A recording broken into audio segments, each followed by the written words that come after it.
ఆయన వద్దనుకునే మనకి ఎందుకు చెప్పండి? చెప్పాలి. క్రొత్త నిబంధన కలిగి అంటే మన క్రీస్తులో ప్రారంభించిన తరువాత మనం ఎందుకు వాటిని విడిచిపెట్టలేకపోతున్నాం? పాత నిబంధనలు ఎలా జరిగేదో తెలుసా?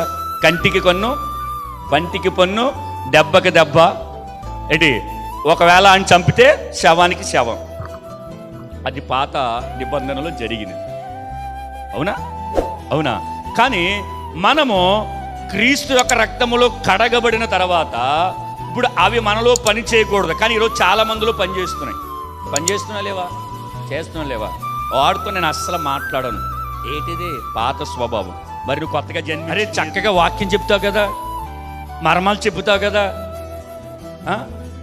దేవుడి కొరకు పరిచర్య చేస్తావు కదా, సువార్త చేస్తావు, అన్నీ బాగా ఉంటాయి. కానీ ఆ స్వభావం దగ్గరికి వచ్చేటప్పటికి మాత్రం ఏంటి అంటా ఉంటారు కదా, రెండో వాడు లేచాడు అంటారు కదా, అది ఉంది.